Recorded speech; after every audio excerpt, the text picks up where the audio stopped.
Greetings, everybody. Coach Jay Ridgway with PacWest Endurance. I am here to talk about our informational meeting about the Wildflower Triathlon, or what we know now as Wildflower Experience. I want to share my screen here. So let me just get that going. Give me 1 second. Everybody see the screen? Yep. Cool. I'm going to do some Yes. introductions here. I wanted to introduce my daughter, Coach Emily. Emily, you want to introduce yourself real quick? Say hi to everybody. Hi, everyone. I know all of you are excited for Wildflower this year. We're excited to be hosting this informational meeting, and I'll be helping Coach Jay get you all ready for Wildflower, whether you're doing a long course or sprint or relay. We are excited to kick this off and have this available to you all. I'll hand it back to you, Dad. Yeah, no, excited as well too. And you said, hope everybody is excited. Well, again, part of this informational meeting is that if you're on the fence or you've heard about this event, so I want to kind of go through a quick little agenda here. We'll spend about hopefully no more than 40 minutes here, so hopefully everybody can get a lot of nuggets of knowledge here in terms of the race, our programming, all that stuff in terms of what we're planning on doing. So the history around Wildflower. So what we're going to do is I'm going to talk about what is Wildflower, what's the history behind that, what's the race events that they provide. And again, Emily, join on in and help me out as we go along. Of course. Gauge the interest from some of that, some of you that are on the call as we speak. And then also too, we provide a training camp that I've done going on, I think the 17th year or something crazy like that, or even the 18th year. I haven't counted. That's happening in the second weekend of April. Talk about that. We'll talk about coaching programming that's available. I do a lot of one-on-one customizable programming, what a lot of my athletes are doing right now in preparation for Wildflower and other events that they're doing. So not just Wildflower. And then we have a group training plan that's a group template for the sprint and Olympic distance folks, and then the long course, which is a different beast in and of itself, which we'll talk about a little bit. And then we'll just have sort of an open Q&A session there. So here, I just want to show you the picture. This was actually last year's event with all the new branding, the new color scheme, the new logo and stuff like that. So it was really exciting to see. That said, it had been 6 years uh, of this event in a hiatus standpoint. Prior to that, it had celebrated its 35th year of history.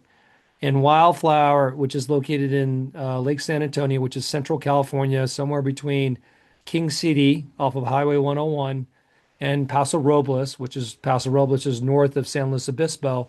There's two man-made reservoirs, lakes that are up there, and this is one of two there. This is one of the most iconic races in the history of the sport of triathlon. And certainly it was considered and hopefully will be reconsidered as sort of the championship race for the state of California and the Western region, where not only were all the top age groupers and pros would come to the venue, and the pros would actually come from all over the world to participate in this event.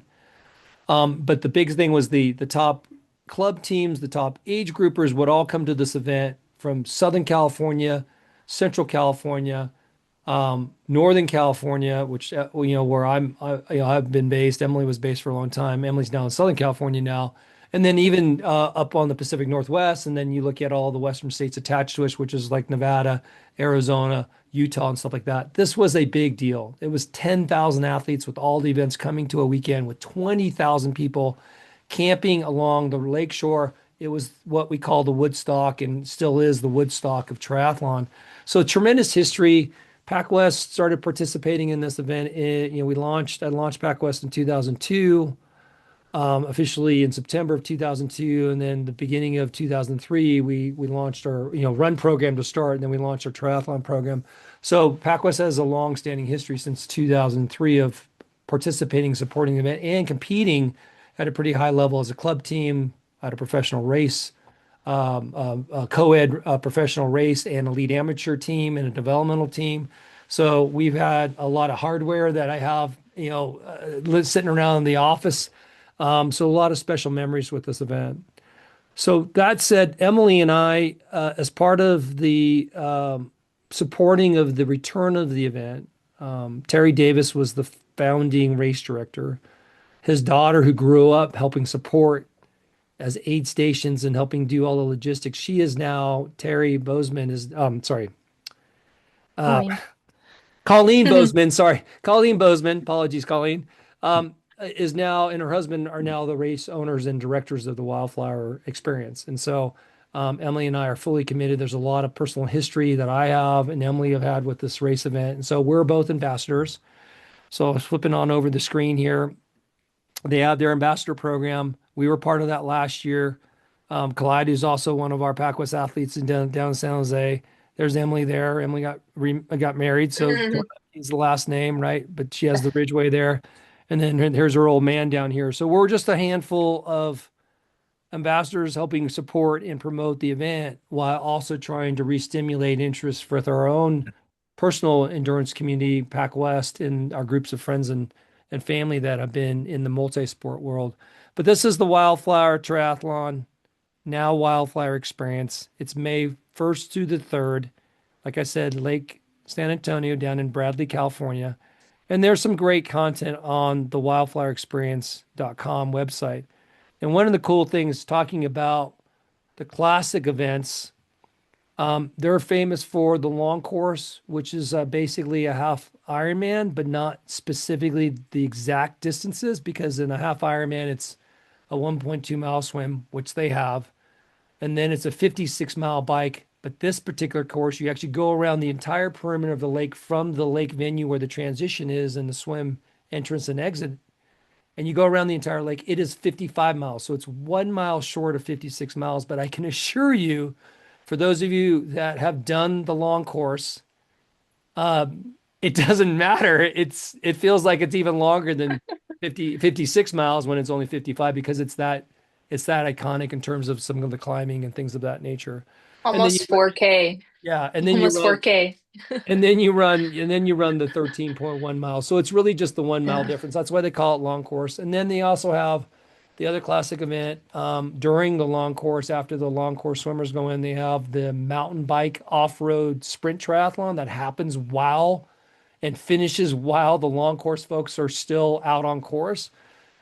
That's traditionally Saturday, and I'll talk about the new events they now have on there that and then Emily did last year.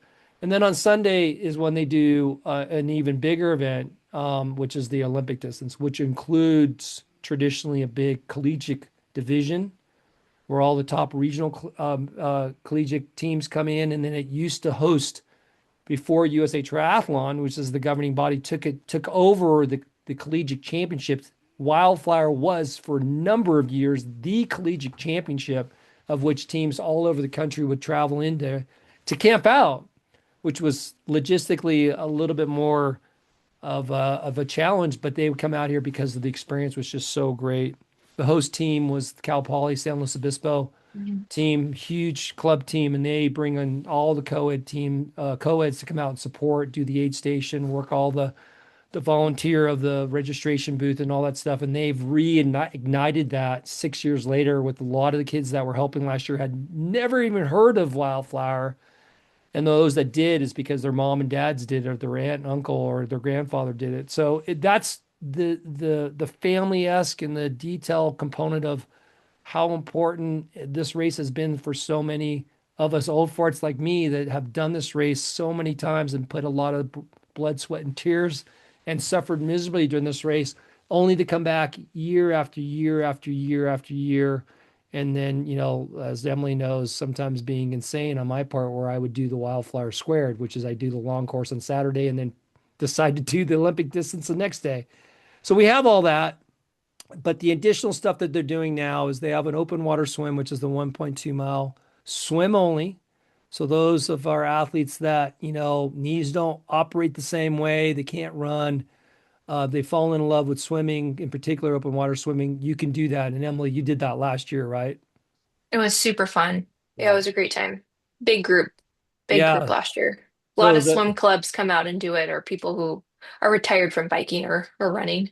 Yeah, and that's I know a bunch of my PacWest athletes that have done that. And so that's my Hmm. outreach in the video here is to say, you guys, the Ericas of the world, if you know, can come out here, still be part of such an iconic event and not have to worry about the bike and the run component. That said, you flip over to Sunday, or actually on Saturday too, they added in a bunch of off-road Trail run. trail runs. What are the distances again, Hmm. Emily? Yeah, or maybe I should share that here. I think it's 20K, 10K, 5K. 5K, and then they have in the evening they have the 10K, 5K road, which is super fun because everybody wears like lights and glow up things and brings their music and they all run through the campgrounds, which was super fun to be able to cheer everybody else on. Yeah. So Yeah. they So had here, yeah, races all day on Saturday, which was great. yeah. And I so apologize, everybody. I should have been doing this off the website. So here's the open water swim, the 1.2 mile. That's on Saturday, right? That's part of the, this is where last year where Emily's old man did the long course. And so we got to be down on the boat ramp, Start line all the together. waves that this together. And then, I still had to ride 56 miles and run a half marathon. And she was done. But that was I out. It said, was see you great. later. Yeah, she got to cheer on her old man, which was awesome, and we had a really good crew out there. I felt like a rock star out there. So yeah, here's the 10K, the 5K, which is the evening run, Saturday evening. You see here, time run Mhm. through the Redondo Vista, which is the upper campground level, because there's a lower level campground where the main venue is, and then the upper level, which is where most of the athletes stay. Um, the 6.2 mile, I don't see that's on this. It's also the Saturday evening, like you said. I think it's two loop course, I think is what it is. So it's simple, but it Yeah, I think runs so. to everybody who's not doing it. That's like race. They have race that day, Saturday, the long course, or racing the next day. They're out there cheering on. It's super fun. And then they have the trail run, which is during the long course there. And so that's the running experience. That's really new, and I think it was well intended. And I really think that's a really smart move because there's some people that don't want to swim, and there's some people that don't want to get on a bike, but they're definitely runners. And again, it's an opportunity for them to come and experience the Wildflower experience by giving them that option there. So I think that was a really smart move by Colleen and her team to introduce that. And back to the triathlon piece, this is new as well too. So you have the off-road gravel sprint, which is on the Saturday. That's been part of the classic structure, but now if you notice here, they added an on-road sprint on the Sunday. And that event actually starts off first thing in the morning. I think it's 8 a.m. Start Hmm. time on Sunday, while the Olympic distance athletes come down and get ready for their start time. The start first waves go out at 9 an hour later. So they're getting two events going on back to back, and it seemed like it went really, really, really well last year, Emily. I don't know if you noticed that or not. It was really good because a lot of people, I can't remember if you were there when Colleen said, "Hey, who's a first timer?" Yeah. And more than like at least half or more of the athletes raised their hands because this was their first triathlon, and so a lot of people were doing that sprint distance. It just made it really smooth and comfortable for those athletes to be able to just, have a great experience, be by themselves, have volunteers there to help set up their transition areas, which is an open transition area, which Jay can talk about more. Yeah. But then to be able to just not worry about all those fast athletes, those collegiate athletes in the Olympic distance, they had plenty of time to be able to get through the swim, get their bikes, and start up that Lynch Hill. So I felt like it was a really nice way that the race directors set up the day so that the newbies, the first timers, could have a really good first time doing their triathlon and having fun too. So Yeah. that was just my opinion, but Yeah. I'm Yeah. sure other people can chime in Yeah, I mean, I mentioned the about it. numbers that they used to have. I mean, they used to have 2,600 athletes doing the long course on Saturday, and then they would have 2,900 doing the Olympic distance on Sunday. And then, good numbers for the off-road sprint. Like I said, with everything said and done, I mean, 10,000 athletes racing. Because again, I did not mention this. So with the long course and the Olympic distance, not for the sprint distance, but for the long course on Saturday and the Olympics on Sunday. I know Chris The is on the call relays. here. They have the Hmm. relays, which is Yeah. another way for athletes. Again, Bikers. we're trying to eliminate the excuses, right? Where Chris, who's on the call here, who's a teammate of my wife, Emily's stepmom, my wife Johanna, Chris, and his girlfriend Maureen. Chris did the bike, Maureen did the run, and Johanna did the swim last year. Co-ed team, top 10 relay team. They're coming back this year to defend their top 10 title, right, Chris? Yeah, or I think technically get into the top 10, but that's Yeah, okay. yeah, yeah. Okay.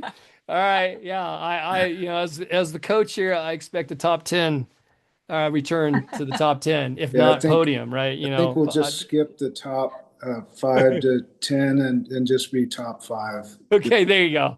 All right, you heard it here, That's the everybody. This goal. is recorded. This is recorded. Yeah. But this is a great way for even people like again, Chris. Chris says he's scared of the water, right, Chris?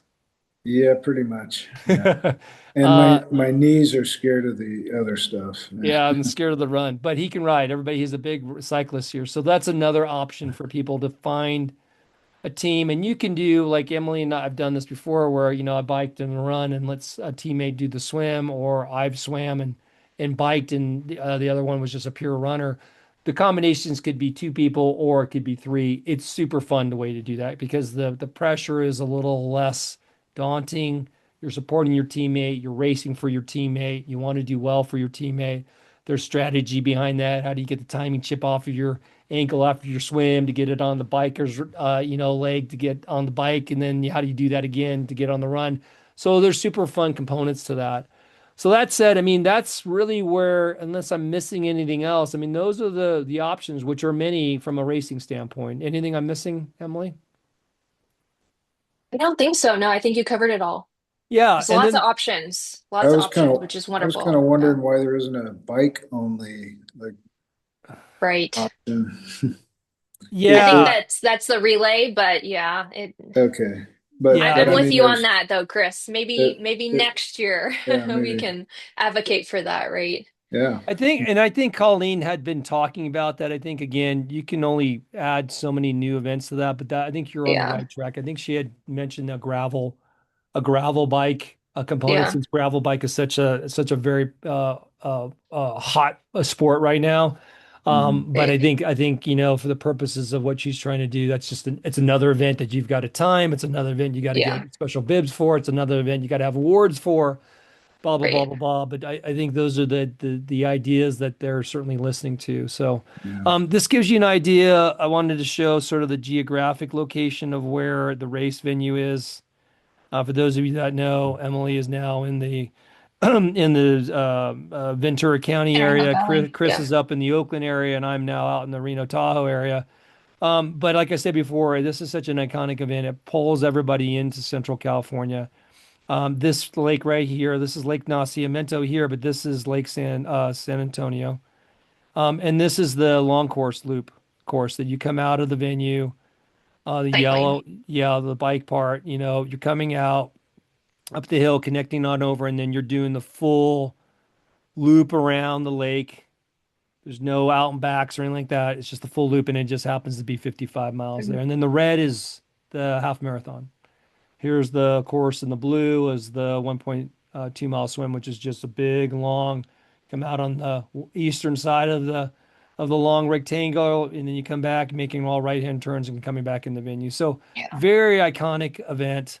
Down here, one of the largest boat ramp parking facilities I have ever seen. This is massive here. In the olden days, when this was at the peak of its um, iconic race status, the whole venue was to the transition area. Last year, they had about 1,500 athletes, and they took up this corner here. Still had that wildflower vibe to it, but that's the Hmm. goal for Emily and I and all the other ambassadors here and all the athletes that are in full support of bringing this event back to its heyday.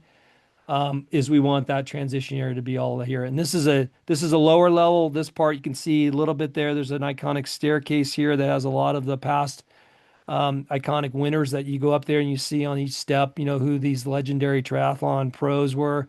But you see the red there, that's where the finish line is, with the finisher chute. And then there's all the post activities. And then this Lynch playground areas where they have all the live music. They're known for their bluegrass festival. They have vendors Mhm. everywhere, food vendors, all this Good kind of stuff. food. Yeah. Good, great And the food. sponsors, the And sponsors are along the yep. finisher chute too, Yeah, which the was really spot. cool. Yeah, they're right along this edge Yeah, here. They fill up there, and then some of that them was fill super in here. cool.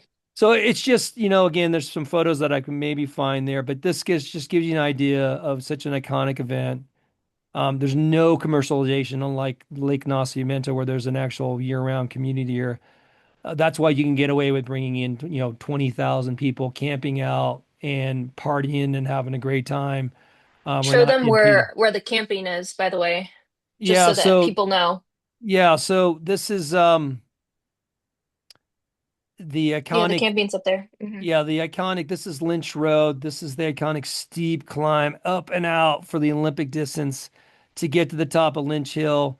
This is basically you see Redondo Vista Road. This is where we're talking about the 10K and the 5K fun run, which is on this upper level with a little bit of Hmm. out and back here. But you can see how in the red you're coming up and over this area here, dropping on in, going past the ranger station entrance area, going along here.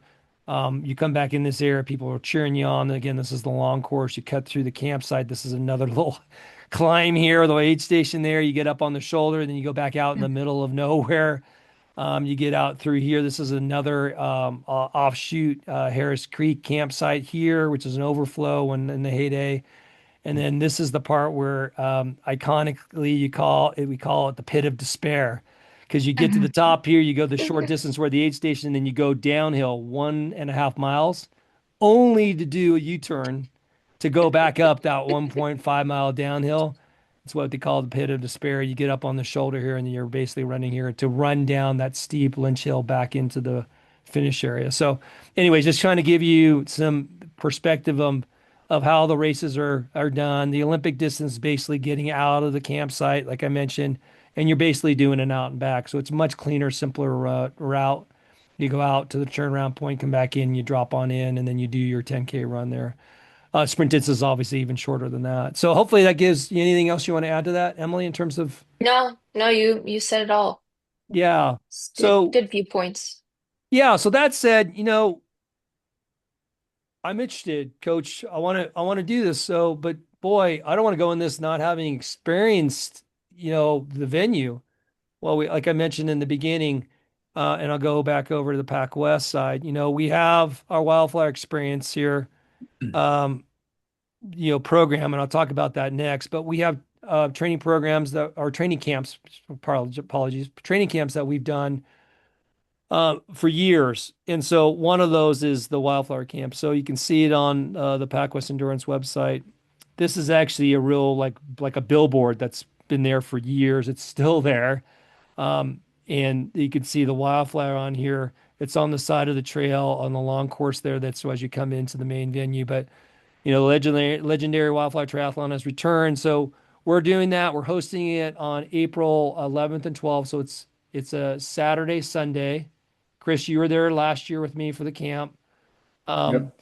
we come in on Friday. You get your butt down there, whether you want to get there during daylight or you want to get there at night. The big thing is that Saturday morning, we're getting up as a team, as a group, and we're getting you to ride either the Olympic distance out and back, like I mentioned before, or those that are wanting to go the full loop around to do the long course. Provide full SAG, full coaching support. Those that are able to, who are able to run or are doing the full triathlon, Chris is the exception, right? Because you're not doing that now. You could just purely do the bike. But what happens is we'll do a short little brick run meaning off the bike. Your legs feel like they're bricks until you get them going. And then we break for lunch. Everybody's kind of on their own. We relax, you get in some shade if it's warm out. And then by the afternoon on Saturday, we go down to the water venue. I put on a open water swim clinic. How do you race in the open water for those that need to know that? How do you, if you want to be competitive, how do you race with other competitors? How do you get on their on their heels, if you will, and draft and things like that, which you can do in the water. Drafting is more synonymous with biking, right? So those are things that we do. How do you enter in? How do you exit out? What to expect on the ramp? You know, it's a long ramp. Fortunately, last year and this year was one of the highest levels of the water level for the lake, whereas the years 2014, 15, 16, we were having to do the swim at a lower level because the water level was so low because of the drought situation. We don't have that issue now, but we'll talk about those logistics. That said, then we do a catered dinner, a lot of social, a lot of Q&A, questions and answers, super fun bonding in the evening of Saturday, early evening of Saturday. And then as soon as it's dark, we shut it down. Everybody gets a good night's sleep. We're camping, by the way, or car camping. And then we get up in the morning, and then the venue is basically, and I apologize, it's right here, right? Breakfast on your road, ride options, 32 miles, 55 miles, SAG. For those that don't know, understand what SAG is. What's SAG, Emily? It is support for your bike. Yeah, it's support. Basically, if you have a mechanical, if you need hydration, if you need calories, all of those things are will be provided via Coach Jay and I. Yep, yep. So And have a potentially vehicle. Wildflower, and potentially the Wildflower, Yep, other ambassadors and the race directors. So, yep, yeah. So SAG and gear is what SAG stands for, SAG and gear. So that means that you're supported. You're not going to be at mile 44 going, I'm out of water. I don't know what to do. I didn't make the right turn, all that kind of stuff. hmm, Meanwhile, the course just, they have arrow color coordinations of like yellow is the long course, the teal colors, the Olympic distance, and then I think it's blue, I think is the sprint distance. So there's all these color yeah. coordinations for the events that we can explain there. Like I said, yo-yo lunch, personal downtime, and then the open water swim clinic, followed by the catered dinner and the Q&A session. And then on Sunday, we get up, we go actually do an open water swim. And there's a beach there that has two cigarette buoys that we do a triangular course. Because again, obviously the race weekend, they have professional buoys laid out and strategically put it out. Obviously, we won't have that available, but we have the ability to go off a beach and you get to swim. And those that are experienced get to do that multiple, come out of the water on the beach and go back out again to do it multiple times. Those that are doing this for the first time, they just got to do one loop. So there's a lot of flexibility and catering to beginners to advance. And then after that, we get everybody back to the campsite to get in their running shoes and the running gear, put on some more sunscreen, their glasses, the visors, depending on what the conditions are, which typically are sunny and warm in April. And you get to either run the Olympic course or the sprint, depending on the level of experience. But the Olympic course is a big loop and or the long course. And there's a couple of options there where you don't have to do the pit of despair if you don't want to and just do 10 miles. But I do know like a number of my athletes, like, I want to experience a coach. I want to go suffer the pit of despair. So I know on race day what to expect. And so we give you that option. Everybody gets back to the campsite right around the campsite checkout as at noon, and then from there we break it down. Everybody starts heading home. Emily heads back south, and the rest of us start heading north, and then eventually I start heading east, right? And that's the training camp piece. So it gives everybody the opportunity to get out and see the venue so that when, race day, they're not overwhelmed of saying, I don't know what I'm doing. I don't know where to go. I'm not familiar with that. That's our job as coaches for Emily and I is to get you educated on knowing what to expect, what it's going to be like on race weekend. We can't simulate the energy behind that, but we can talk about it, right? So, anything else you want to add to that, Emily? I did want to note, just because I know there might be some newbies or people like Chris who are not fans of the water. Coach Jay and I both have stand-up paddle boards, so we can plan to bring one or both for the swimming portion of that, just in case you are not comfortable in the water. And Yeah. then Coach Jay will probably be on deck coaching everybody, but I will hopefully be in the water to support. So if there are athletes who aren't comfortable swimming by themselves or need somebody to support them, I will be that person for you. And I We can also bring, Jay, we can bring our special buoys that we can clip on too, Yep. if people Yep. want to be seen. So I just wanted to say that just for water safety support. I know sometimes people are concerned about that, but it's not like the ocean or anything like that. There's not current, but there will be options for water safety there while we are doing this camp. Yeah, and I will say sometimes, it's the spring, sometimes the pollen count gets high. There's pockets of pollen and things like that. So just be aware of that. But where we will do the open water swim on Sunday morning, it's on a beach there. It's kind of an open spot. We didn't have any of the issues, and I will tell you that the water was pristine. Yeah. Now, that said, the Saturday, the afternoon clinic, I will say that we had a little bit of rougher conditions because it's in the afternoon, sun's going down. There usually is some wind that gets created there that comes off the lake there. And if you notice, it's a big lake, right? So there was a little bit of chop there, but it wasn't bad.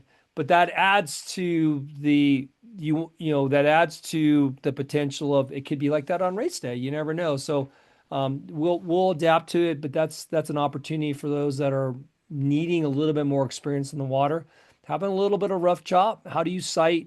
Sighting meaning how do you look above the water while still continuing to keep your form and technique there?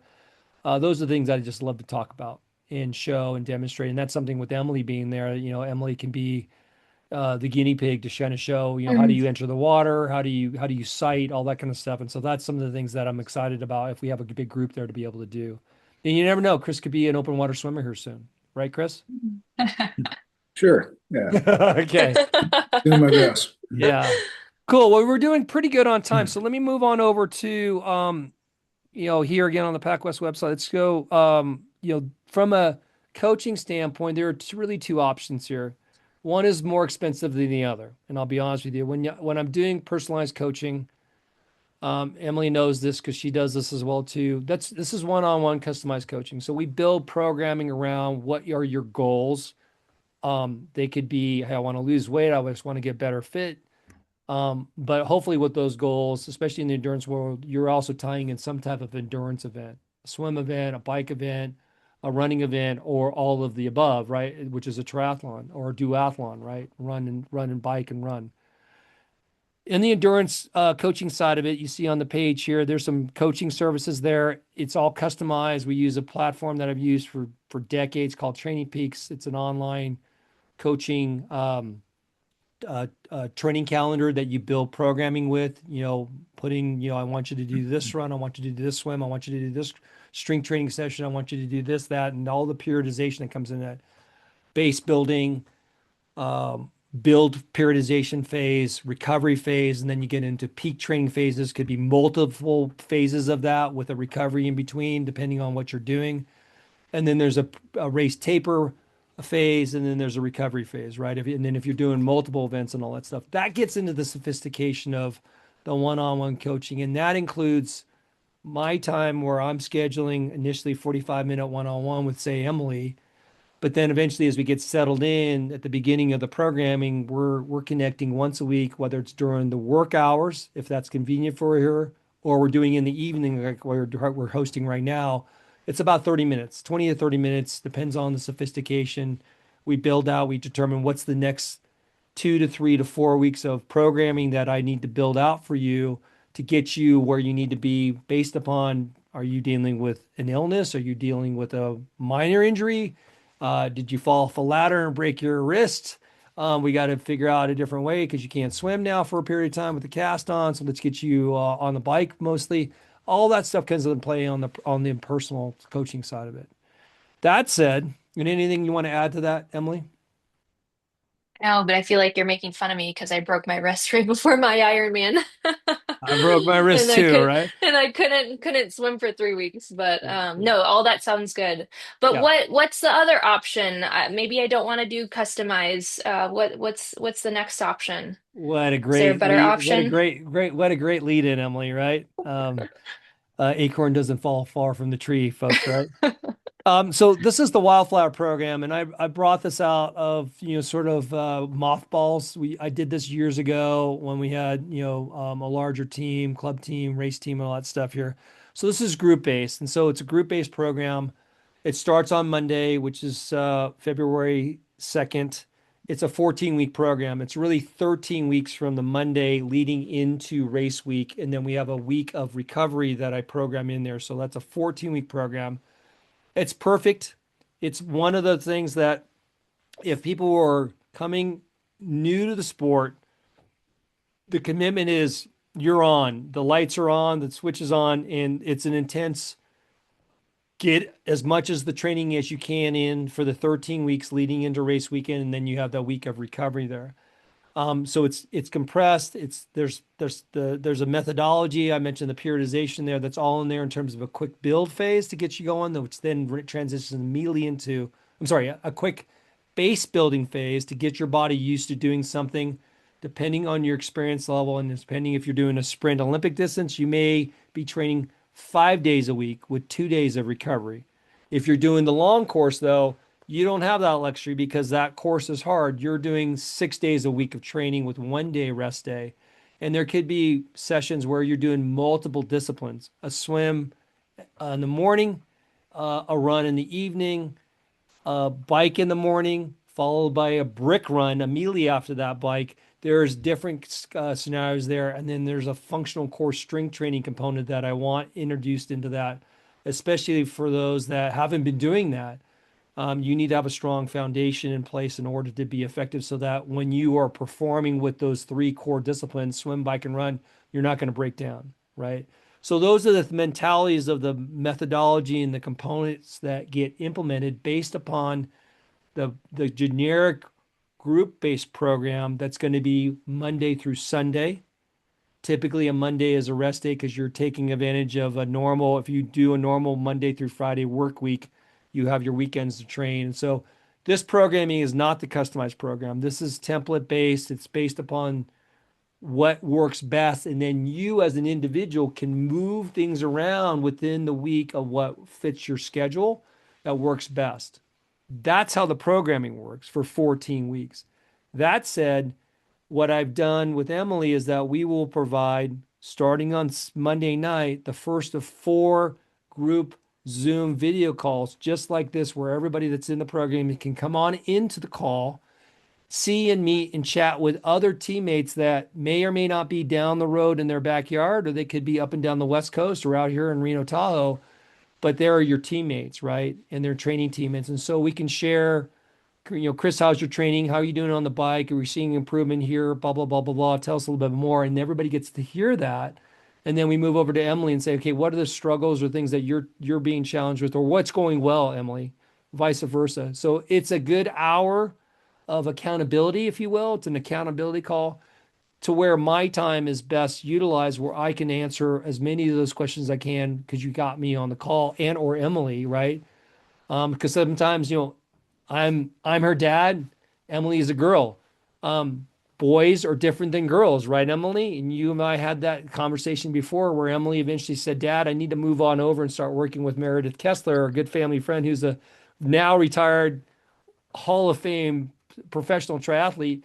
Emily can have a more open conversation because girls have monthly cycles and all the other stuff that come with it and all that stuff there.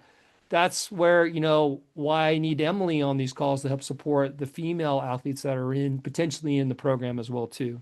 Anything you want to add to that, Emily? I did want to know a little bit more about, is there any options for group sessions to train with other athletes? Yeah, it's all dependent on who we get.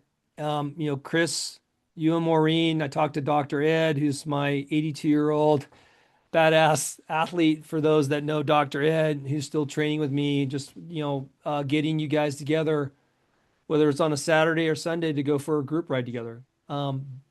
There's bonding there, and you are holding each other accountable, and so hopefully, based upon the interest level, whether it's this year and building, next year and the year after that, that is the whole intention there. Back in the olden days when I was based in the Bay Area, we had a team, we had a club team, we had a developmental team, we had a elite amateur race team, and then we had a professional co-ed, professional triathlete, licensed triathlete race team. And so those days are no longer here. But if we can get people together, whether they're up and down the Bay Area, South Bay, East Bay, San Francisco Peninsula, North Bay.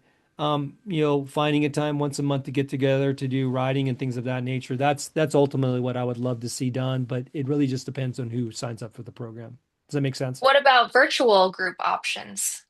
Yeah, so that's a good lead in to talk about, and where Emily's going with is part of the programming of both the one-on-one custom session, but also the group program is that there is a longtime friend of mine who's an ex-professional triathlete or professional cyclist back in, if those of you guys know who Lance Armstrong is, in the early days, there's part of the U.S. Postal Team. So Robbie Ventura has been a longtime friend of mine. He's based out of Chicago. He has a long-standing business called Vision Quest. When COVID happened, this business concept that he kept kicking the can down the road.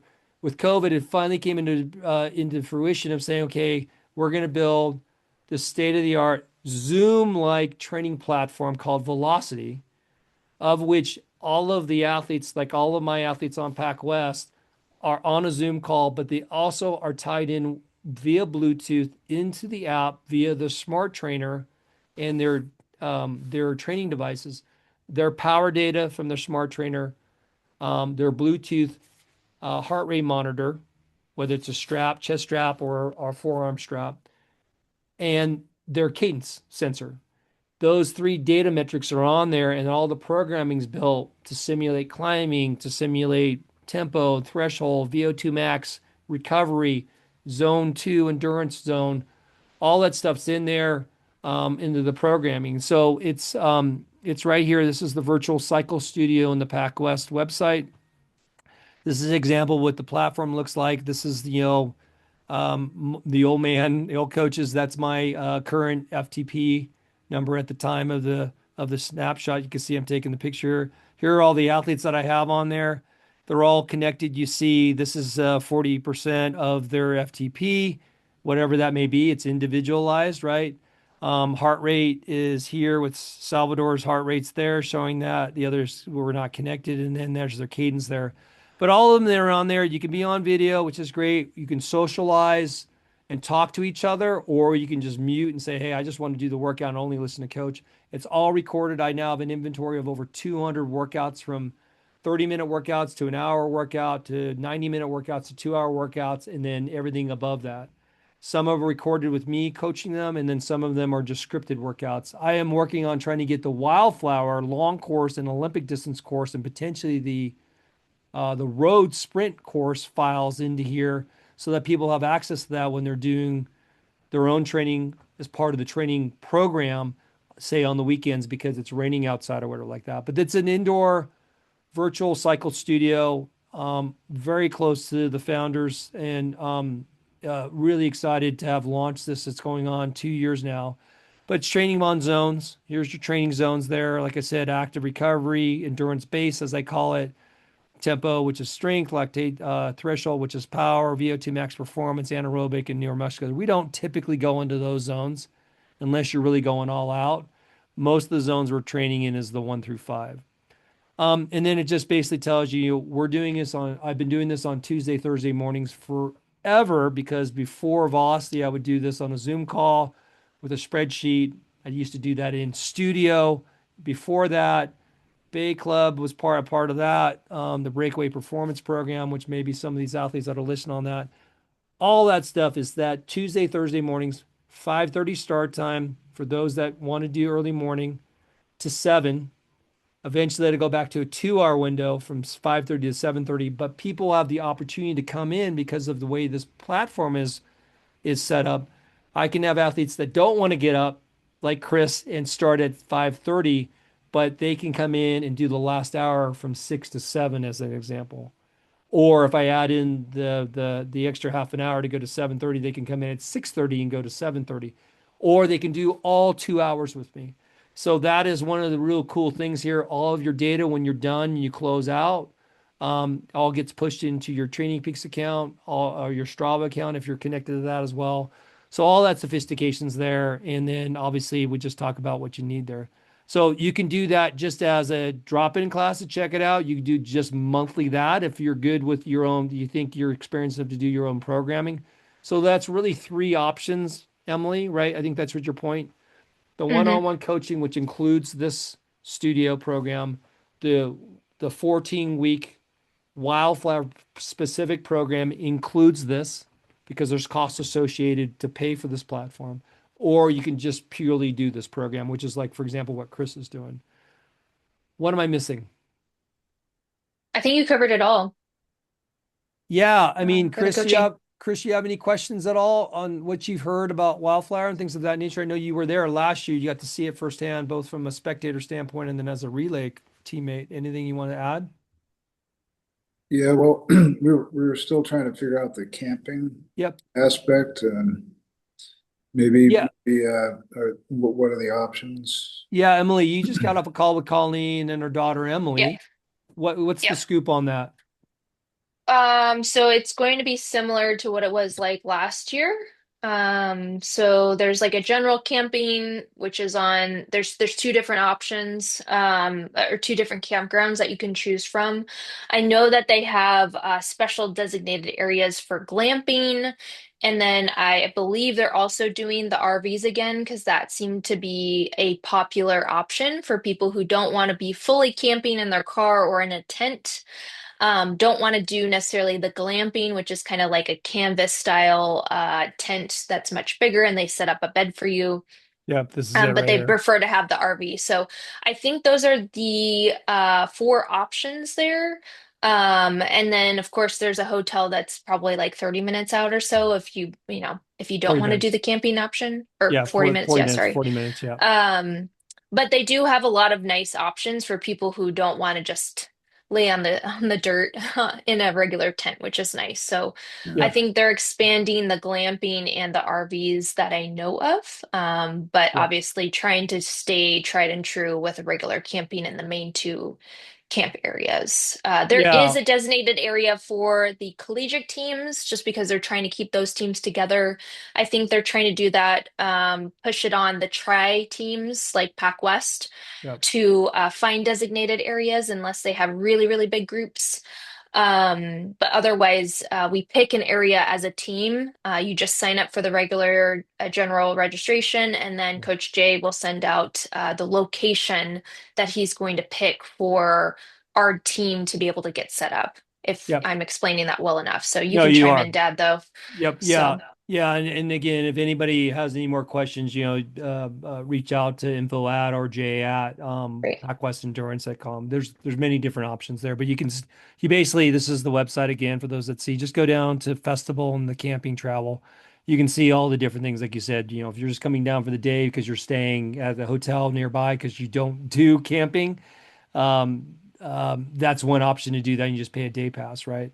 The glamping is what Emily talked about in the general camping here, and this is Thursday through Sunday. So again, Mhm. um, that's typically how this race works. You want to get there early, you want to get acclimated, get settled in, and so that's typically you come in on Thursday, end of day evening. That's why it's Thursday to Sunday, so that you're there Friday. You can do the check-in, get acclimated, really get the vibe going there, and then everybody starts racing Saturday morning first thing. So it's all there on the website. So hopefully, you can you get a chance to go through it. But yeah, Yeah, we're here to help support, and if there's any questions, like you said, you know how to get a hold of us. Chris? okay. Really? Yeah, we had just tried, I think, maybe a month ago, and we couldn't really get through. Like we couldn't figure out there were some problems with the site or something. Maybe it's better now, but Yep. couldn't get through to figure out get an RV or a tent. Mhm. I think I found that all the tents were sold out or something already. But I Okay. guess maybe it's cleared up and we can try it again. Yeah, they moved to a different registration platform, which is actually Active for those that have been around a while. Active's been around a long time. It's a very legacy platform, which Right. does Okay. not necessarily play well, but there's a reason for them to do that, Okay. financially and all the other stuff, networking wise. But yeah, maybe you and I can take that off. And again, anybody that's watching the video that has any questions on that, feel free to reach out to Emily and I, Emily at packwestendurance.com or Jay at packwestendurance.com. On that note, we're probably right at where we're expecting to be time wise. Hopefully, everybody got some good, valuable information on that. Hopefully, some people are excited. What I'm hoping for is I'm looking for some of my veteran PacWest athletes who probably were single back in the day that suddenly got married, have kids, and all that kind of stuff. What a great opportunity to reintroduce the next generation, your kids, and all that stuff, or maybe some that even have kids like me, right? With Emily that can Mhm. come out and do in the race. Emily has a baby sister there that we're waiting for her to eventually get her footings on what the whole multi-sport piece is, but she'll be out there cheering everybody on. But I appreciate that. Emily, anything else to close out that you want to say to the group before we shut it down? Just one last thing, and I apologize I left this to the end, but I did want to note something that the race directors are very excited to continue and to expand on this year is they are trying to have more clinics, more sponsor promoted clinics, such as Roca, Rudy Project. They have a lot of professional triathletes who are coming out this year who have either raced long term back in the day and or have some sort of affiliation with Wildflower. And so there are other opportunities if you are not racing to still attend and come cheer on your fellow Pac West athletes and still have a great time because it's not just a race. It's also a festival, and so there are other options that you can do if you're not feeling like you can do one of the swim, bike, run, or triathlon options. There are other ways that you can participate and have a good weekend too. So just wanted to throw that out there because we do have some groups of people who might bring family, friends, teammates, or just want to come out and support Coach Jay and I and the rest of the team as well. Love it. Love it, love it. Yeah, even if you just came there to spectate and support the event and all the athletes there, that in and of itself is of huge value. I know Colleen and her husband would love that as well too. So, all right. On that note, I appreciate everybody taking the time to hopefully watch the video and get some good information there. And again, Emily at packwestendurance.com, Jay at packwestendurance.com. Ping us if you have any questions there. On that note, everybody have a great night. Next Monday is the kickoff of the group training program. We'll do another video as well too, conference there, so you can always join that as well too. All right. Cheers, everybody. Thanks so much.